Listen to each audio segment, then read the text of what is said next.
The dust-choked winds of Las Lunas, New Mexico Territory, 1878, carried whispers of scandal that traveled faster than telegraph wires.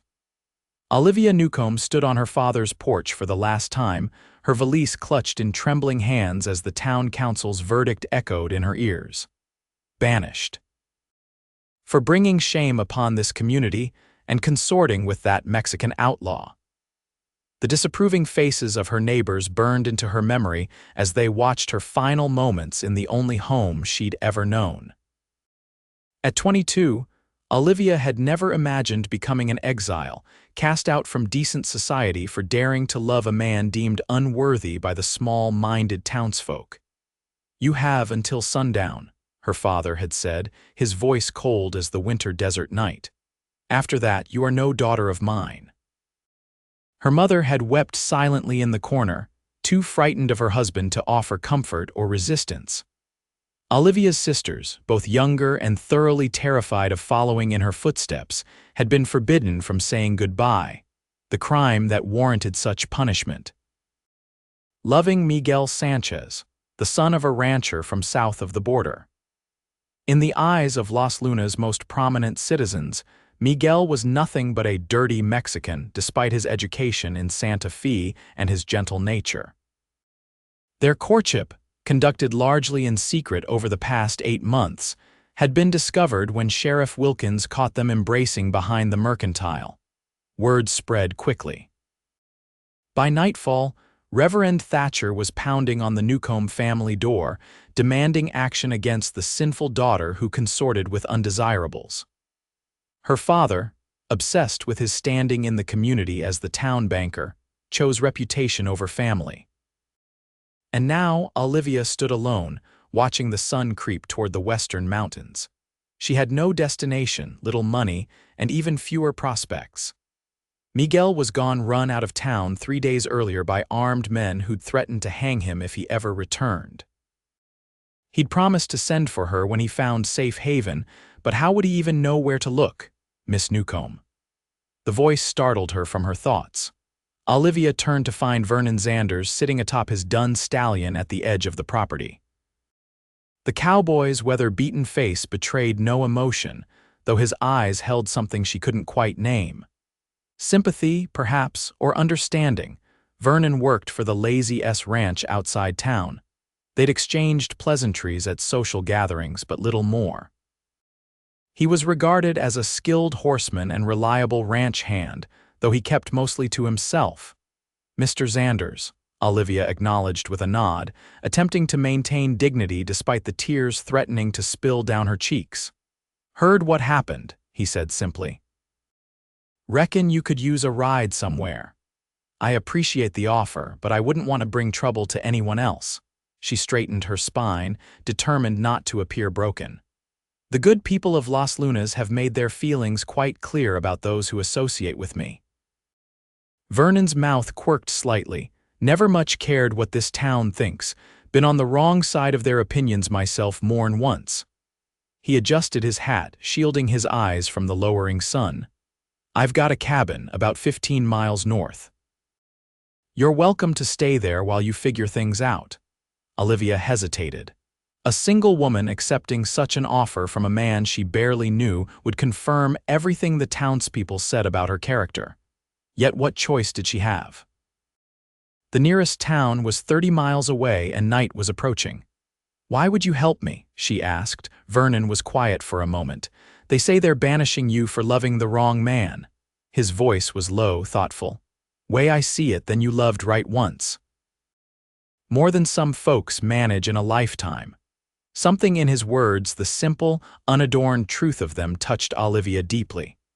In that moment, she realized Vernon Xanders saw the world differently than most in Las Lunas. And right now, that different perspective might be her salvation. "Thank you," she said finally. "I accept your offer." Vernon dismounted in one fluid motion and took her valise. "Can you ride?" "Yes. My father believed it improper for ladies, but my grandfather taught me when I was young." A flicker of approval crossed Vernon's face. "Good. We'll stop at the livery on our way out. Mason owes me a favor. He'll let you have the bay mare." She's gentle but sure-footed. As they walked toward town, Olivia felt the weight of stares from windows and porches. News of her banishment had clearly spread. She kept her head high, though her heart pounded with fear and uncertainty. "Don't look at him," Vernon advised quietly. "Won't change a thing." The livery owner, a thin man with perpetual straw in his whiskers, raised his eyebrows when Vernon explained what he needed but asked no questions. Within 15 minutes, Olivia was mounted on the bay mare, her valise secured behind the saddle. They rode out of Las Lunas as the sun touched the horizon, painting the desert in gold and crimson.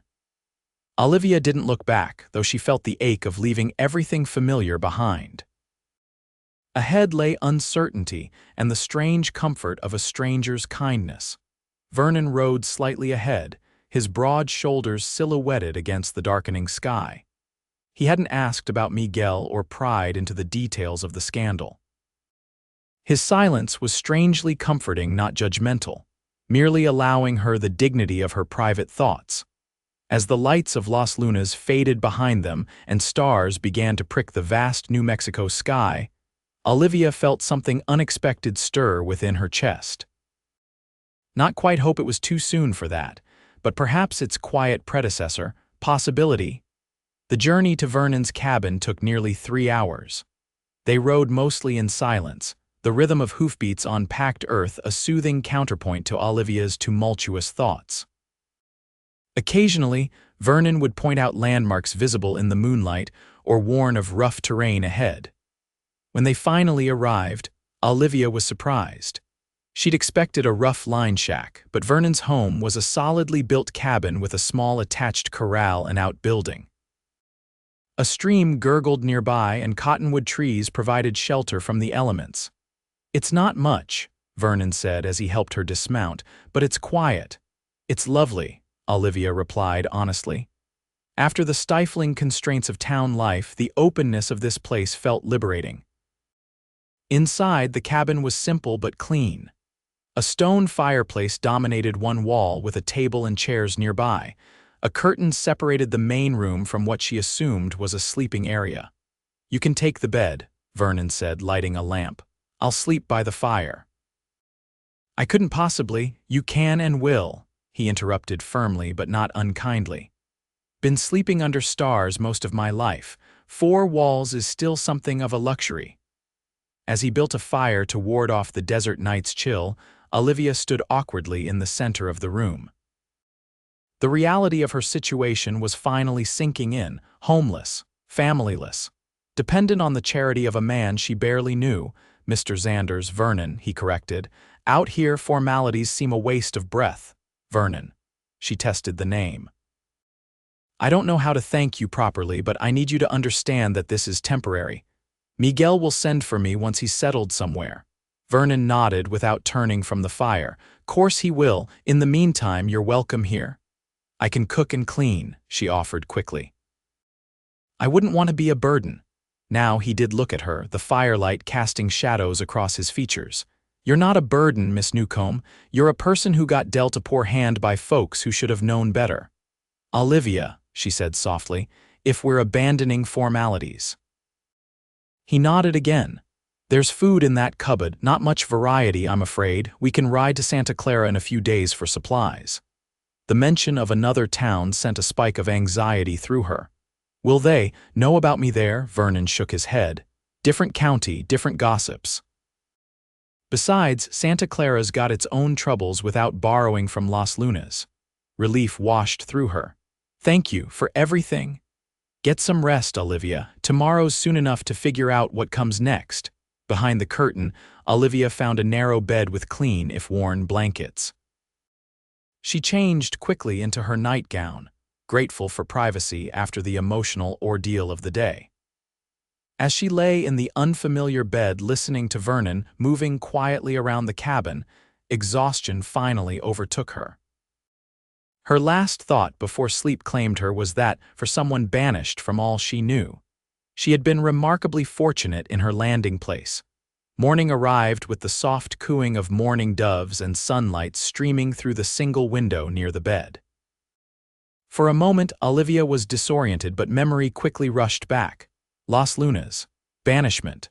Vernon. She dressed hastily in her simplest day dress and emerged from behind the curtain to find the cabin empty. A pot of coffee sat warming on the stove and a note lay on the table. Gone to check traps. Back by noon. Help yourself to anything. The straightforward hospitality touched her deeply. In Las Lunas, everything came with strings attached, with social obligations and unspoken expectations. Vernon's simple generosity seemed almost foreign in comparison. Olivia explored the cabin more thoroughly in daylight. Bookshelves held an unexpected collection, volumes of Thoreau and Emerson alongside practical guides to ranching and wilderness survival. A guitar leaned in one corner, well used but carefully maintained. Outside, the beauty of the landscape took her breath away. The cabin sat in a small clearing surrounded by pinyon pines and junipers, with mountains rising in the distance. The stream she'd heard last night tumbled over rocks nearby, creating a peaceful melody.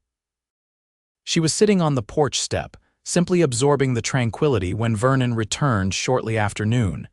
He carried a string of rabbits and nodded in greeting. "You sleep well?" he asked, hanging the rabbits from a hook by the door. "Better than I expected," she admitted. "This place is beautiful." "That it is," pride colored his voice. "Built it myself 4 years back. Land belonged to an old trapper who had no family, left it to me in exchange for seeing him through his final illness." "That was kind of you," Vernon shrugged. "Wasn't kindness so much as decency." Man deserved to die with dignity. As he prepared the rabbits for cooking, Olivia found herself studying him more carefully. Vernon Xanders was perhaps 30, with sun-darkened skin and calloused hands that spoke of years of hard work. His brown hair was a shade too long, and a scar ran along his jawline, but his features were pleasing in their rugged way. More compelling than his appearance was his manner, quiet, self-contained, with no apparent need to fill silence with empty words. It was refreshing after the constant social performance required in town. "You mentioned you've been on the wrong side of Las Lunas' opinions," Olivia said as they shared rabbit stew later that afternoon. "May I ask why?" Vernon considered before answering. "When I first came to the territory 5 years back, I worked alongside Mexican vaqueros and Pueblo Indians. Learned their ways, spoke their languages. Folks in town didn't approve." His expression hardened slightly. "Then there was the matter of Josie Walker, the schoolteacher." Olivia remembered the scandal from 2 years earlier, though she'd been too sheltered to know details. She was accused of improper relations with a married man. Wasn't true. She'd refused his advances and he spread lies to save face. Vernon stared into his bowl. "I spoke up for her." Nobody listened. She left on the eastbound stage with her reputation in tatters. "That's awful," Olivia whispered, the parallels to her own situation striking her forcefully. "People see what they want to see," Vernon said simply, "and most want to see the worst in others. Makes them feel better about themselves, I reckon." "Is that why you live out here alone?" A faint smile touched his lips. "I'm not always alone. I've got friends among the Pueblo and the Mexican settlements. Just prefer to choose my company rather than have it forced upon me." Over the next few days, they settled into an unexpected rhythm. Vernon taught Olivia about the land, which plants were edible, how to track game, how to read the weather from cloud patterns. She took over cooking and mending his clothes, grateful to contribute something to their arrangement. Each night, they talked by the fire. Vernon told stories of his travels throughout the West, working cattle drives and hunting expeditions. Olivia shared her love of literature and her secret dream of becoming a teacher, something her father had dismissed as unnecessary for a woman who should focus on finding a suitable husband. They carefully avoided discussing Miguel or her future plans, though the subject hung between them unacknowledged. Olivia checked the post office in Santa Clara each time they rode in for supplies, but no letter came. As days stretched into weeks, Olivia found herself changing in subtle ways. Her skin bronzed from hours in the sun, and her hands grew calloused from practical work. More significant were the internal changes: a growing confidence in her abilities, a deeper connection to the natural world around her, and a strengthening sense that perhaps her banishment had freed her rather than punished her. And then there was Vernon. She found herself increasingly aware of him, the grace with which he moved despite his powerful build, the rare but transformative smile that lit his eyes, the gentleness he showed to injured animals and the land itself. One evening, nearly a month after her arrival, Olivia was picking wildflowers near the stream when she heard hoofbeats approaching. Her heart leapt with both hope and an unexpected anxiety. Could it be Miguel, finally come to find her? But it was Vernon, returning early from a trip to repair fences on the far side of his property. He dismounted and walked toward her, holding something behind his back. "Brought you something," he said, almost shyly, revealing a small leather-bound book. Olivia took it, her fingers brushing his in the exchange. "Wuthering Heights," she read from the cover. "How did you know? You mentioned it was one of your favorites. Found it at the trading post in Santa Clara." He shifted his weight, suddenly seeming younger than his years. "Thought you might be missing your books." The thoughtfulness of the gesture overwhelmed her. "Thank you. This means more than I can say." Their eyes held for a moment longer than usual, and something unspoken passed between them. Vernon cleared his throat and turned toward the cabin. "Better see to supper." That night, Olivia lay awake behind her curtain, confused by her conflicting emotions. She had loved Miguel, still loved him, she told herself firmly. Yet each passing day without word from him made that love feel increasingly distant, like a story she'd read rather than lived. And Vernon. The way he looked at her sometimes, when he thought she wouldn't notice, stirred feelings she hadn't expected. Not just gratitude, but something warmer and more complicated. "This is madness," she whispered to herself in the darkness. "You barely know him." Yet she was beginning to suspect she knew Vernon Xanders better than she'd ever known anyone, including Miguel, whose charming words and romantic gestures now seemed shallow compared to Vernon's quiet depth. The next morning, Vernon announced he needed to ride to Las Lunas for supplies that weren't available in Santa Clara. The mention of her former home sent a chill through Olivia. "Will you be safe there?" she asked. "If they know you've helped me." "They won't bother me," he assured her. "I've got business with Harrington at the Mercantile. He may not approve of me, but he needs my trade." Before he left, Vernon hesitated. "Would you like me to ask after your family, or about Miguel?" The offer surprised her. "My family made their choice," she said, the hurt still fresh.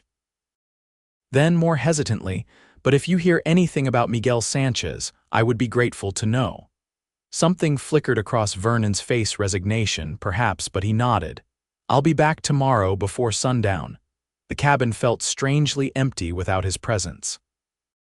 Olivia busied herself with chores and reading her new book, but her thoughts kept returning to Vernon riding into the town that had rejected her. What if they turned against him too? What if they followed him back and discovered her? By evening, her nerves were frayed. She jumped at every sound, convinced each rustling branch was a posse coming to drive her farther from civilization.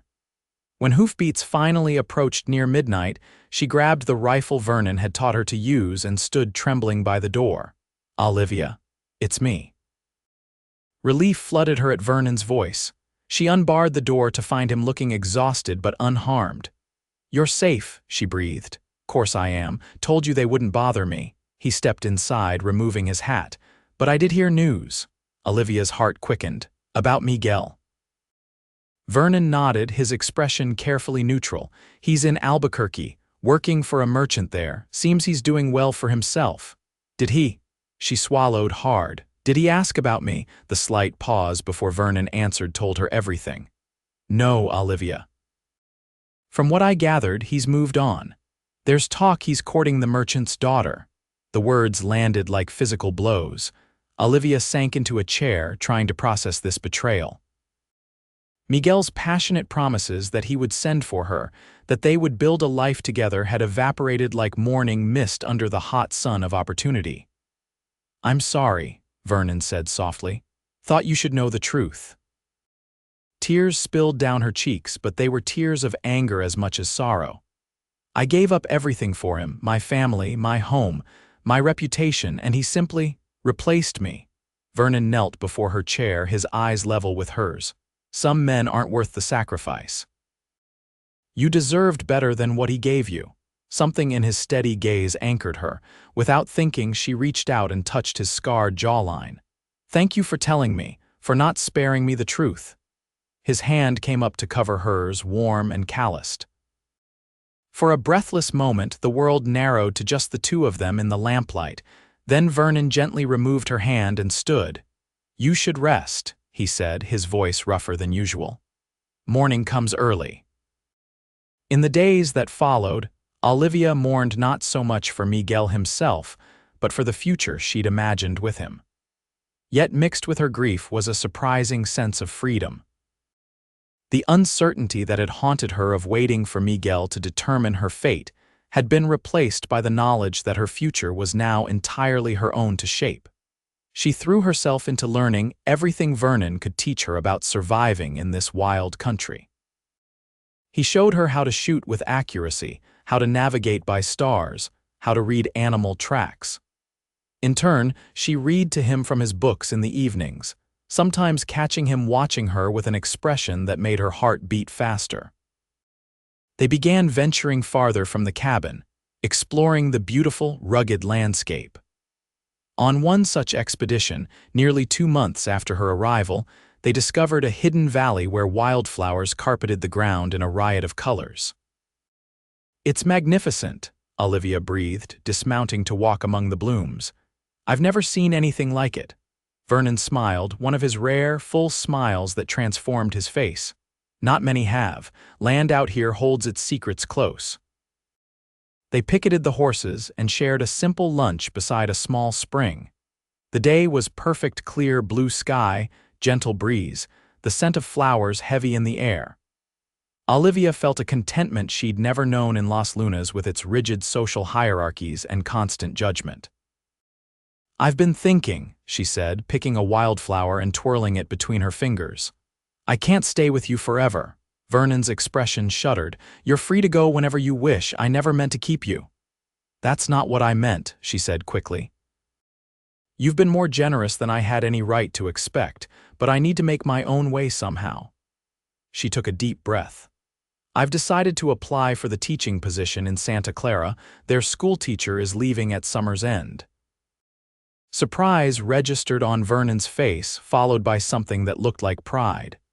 "You'd make a fine teacher." "Do you think they'd hire me?"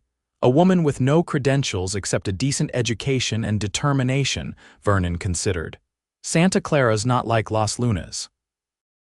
They judge people on their merits, not their backgrounds, and they're desperate for someone who can handle their children." His mouth quirked. "Having seen you face down that rattlesnake last week without flinching, I'd say handling schoolchildren should come natural." Olivia laughed, remembering her initial terror and subsequent triumph at dealing with the snake that had taken up residence near the chicken coop. "I thought my heart would stop.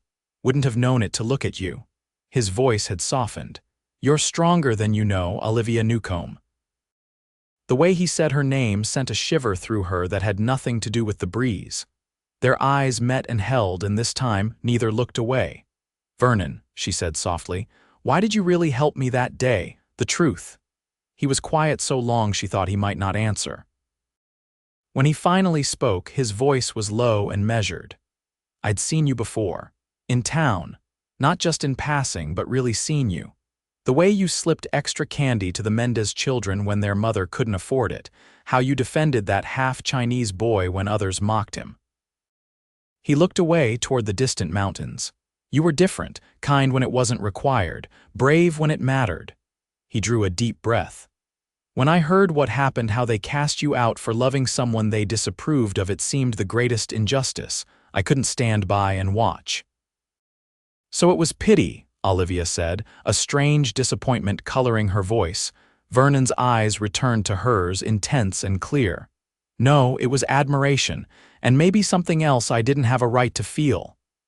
The air between them seemed to thicken.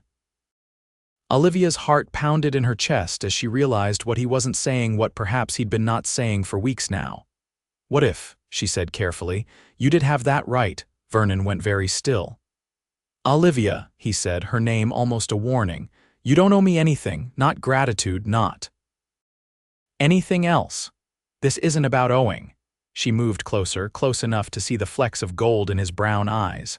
"This is about choosing freely this time." For one suspended moment, neither moved. Then Vernon slowly raised his hand to cup her cheek, his touch gentle as if she might break or vanish. "Are you certain?" he whispered. "After everything that's happened," in answer, Olivia closed the distance between them. Their first kiss was tentative, questioning. The second was not. Vernon's arms encircled her, strong and secure, as the wildflowers swayed around them and the mountains stood witness to something neither had expected to find. Later, riding back to the cabin side by side as the sun began its descent, Olivia felt as though the world had subtly realigned itself. What had begun as disaster, her banishment from Las Lunas, now seemed like the first step on a path that had led her exactly where she needed to be. "What happens now?" she asked as they approached the cabin, golden in the late afternoon light. Vernon considered the question. "That depends on what you want, Olivia. If it's the teaching position, I'll support you however I can. And if it's more than that," he reined his horse to a stop, turning to face her fully, "then I'd say we have a lot to talk about. Including whether you might consider making this cabin your permanent home. As my wife, if you'll have me." The directness of the proposal, so like Vernon himself, took her breath away. Yet it didn't feel rushed or impulsive. Rather, it felt like the natural continuation of what had been growing between them since that first day on her father's porch. "Yes," she said simply. "I would consider that very carefully indeed." His smile was like sunrise breaking over the mountains. The following weeks passed in a blur of happiness and planning. Olivia applied for the teaching position in Santa Clara and was hired almost immediately, the school board impressed by her knowledge and enthusiasm. She would begin in September, riding the 5 miles from Vernon's cabin each day. They decided to marry in August, with a small ceremony attended by Vernon's friends from the Pueblo and Mexican communities. Planning the wedding led to their first serious disagreement when Vernon suggested inviting Olivia's family. "They cast me out," she reminded him, hurt flaring anew at the memory. "Made it clear I was no longer their daughter. People can change," Vernon argued gently, "and family is family however flawed." "You don't understand how final their judgment was," Olivia insisted. "Maybe not," he conceded. "But I understand regret, and I wouldn't want you to look back years from now and wish you'd offered them a chance at reconciliation." His wisdom, as usual, penetrated her defenses. Reluctantly, she agreed to send a letter informing her parents of her upcoming marriage and inviting them to attend. She held little hope for a response. To her shock, one came within the week, not from her father, but from her mother. The letter was tear-stained in places, expressing both regret for her role in Olivia's banishment and joy that her daughter had found happiness. She wrote that Olivia's father remained unmoved, but that she and Olivia's sisters would come to the wedding if truly welcome. "Family is complicated," Vernon observed as Olivia read the letter aloud, her voice breaking with emotion. "Yes," she agreed, "but worth fighting for. You taught me that." The day before their wedding, as they returned from Santa Clara with final supplies for the celebration, they were met on the trail by a lone rider. Olivia recognized him instantly, though months had passed since she'd seen him last. Miguel Sanchez. He looked prosperous in his fine clothes, his horse a sleek Arabian that must have cost a small fortune. His handsome face registered surprise at seeing Olivia, followed quickly by a calculating smile. "Olivia, my Amor," he called out. "At last I have found you." Vernon tensed beside her, but Olivia laid a restraining hand on his arm. "Miguel," she acknowledged coolly. "What brings you to these parts?" "I have been searching for you," Miguel declared dramatically. "When I heard you had been cast out, my heart broke. I have come to take you away to the life we dreamed of together." Vernon remained silent, his face impassive, though Olivia felt the tension in him. This was her battle to fight, and he respected her enough to let her wage it. "What of the merchant's daughter in Albuquerque?" Olivia asked. "I heard you were courting her," Miguel waved dismissively. "A misunderstanding. There is only you, Olivia, always you. Months ago, such words would have thrilled her. Now, compared to the honest depth of what she shared with Vernon, they rang hollow." "You're too late, Miguel," she said calmly. "I'm marrying Vernon tomorrow. I've built a new life here, one I'm proud of." Disbelief crossed Miguel's face, followed by anger. "This cowboy, you would choose him over what we had." "What we had was a dream, Miguel, a lovely one but built on fantasy. What I have now is real." She straightened in the saddle, aware of how much she had changed since Las Lunas. "I wish you well, truly, but my path lies here." Miguel's handsome features contorted. "They were right about you in Las Lunas." "No decent woman would. That's enough," Vernon interrupted, his voice quiet but carrying an unmistakable warning. "Miss Newcomb has given you her answer. I suggest you accept it and move on." For a tense moment, Miguel seemed ready to argue further. Then, recognizing something in Vernon's steady gaze, he reined his horse around. "You deserve each other," he spat, before galloping away in a cloud of dust. When he disappeared from view, Vernon turned to Olivia. "You all right?" She considered the question carefully. "Yes," she said, realizing it was true. "Seeing him again, it was like looking at a chapter of my life that's already closed. I feel nothing but relief." Vernon studied her face and seemed satisfied with what he found there. "Let's go home then. We've got a wedding to prepare for." The ceremony the next day was everything Olivia could have wished for. They exchanged vows beneath the cottonwood trees by the stream, with wildflowers woven into her hair instead of the traditional veil. Vernon's friends from the pueblo brought gifts and blessings, while Olivia's mother and sisters cried happy tears of reunion. As the celebration continued into evening, with music from Vernon's guitar joined by flutes and drums from his pueblo friends, Olivia found a moment to slip away to the porch. The sunset painted the landscape in the same gold and crimson hues as the evening she'd first arrived here. Frightened and alone, Vernon found her there, wrapping his arms around her from behind. "Having second thoughts, Mrs. Xanders?" he murmured against her ear. The new name sent a thrill through her. "Not one," she assured him, leaning back against his solid presence. "I was just thinking about how strange life's paths can be. If I hadn't been banished from Las Lunas, if you hadn't loved the wrong man first," Vernon continued. "Then I might never have found the right one," she finished, turning in his arms to face him. His kiss was tender, a promise of all the days stretching before them. When they parted, he tucked a stray flower back into her hair. "Come back to our guests, wife. The night is young, and tomorrow is just the beginning." Hand in hand, they returned to the celebration, to the music and laughter, to the life they would build together, a life born from rejection but flowering into something far richer than either could have imagined alone. 5 years later, the schoolhouse in Santa Clara buzzed with excitement as the children presented their year-end recitations. Olivia Xanders sat in the front row, her 3-year-old son Victor balanced on her lap while her infant daughter slept in a basket beside her. Vernon stood at the back, pride evident in his face as he watched their oldest, 4-year-old Elizabeth, recite her poem without a single mistake. The Xanders family had prospered in ways that went beyond material wealth. Vernon's knowledge of the land and connections with various communities had helped them expand their homestead into a successful small ranch. Olivia's teaching had earned her the respect of Santa Clara's residents, many of whom now counted themselves as friends. Even her relationship with her family had healed over time.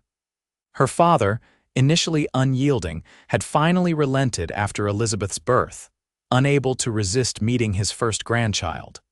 The reunion had been awkward at first but gradually warmed into genuine reconciliation. As for Las Lunas, its judgment no longer held power over her. Occasionally, they encountered former townspeople at the territorial fair or markets, and the reactions varied from embarrassed avoidance to grudging acknowledgement that Olivia had landed on her feet despite their predictions of ruin. After the school presentation, as they rode home together with the children, Olivia reflected on the journey that had brought them here. The banishment that had seemed like an ending had instead been a beginning, the first step toward a life more authentic and fulfilling than the one prescribed for her in Las Lunas. "What are you thinking about?" Vernon asked, noticing her contemplative expression as they approached their expanded cabin, now a proper ranch house surrounded by cottonwoods and gardens. "About the day we met," she replied. "About how you said I had loved right once. I didn't understand then what you meant." Vernon smiled, the years having softened the weathered edges of his face without diminishing his strength. "And now I know you weren't talking about Miguel at all," she said. "You meant I had been true to myself, that I had loved honestly, regardless of what others thought." That was what mattered. Vernon reached across the space between their horses and took her hand. "Smartest woman I ever met," he said with that special smile he reserved only for her. As they crested the final hill and their home came into view, golden in the afternoon light, Olivia felt the familiar surge of gratitude.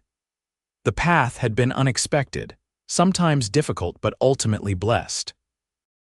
They had built something precious here, not just a home or a family, but a life defined by their own choices rather than others' expectations. A life born from banishment but transformed into belonging. And in the end, that had made all the difference.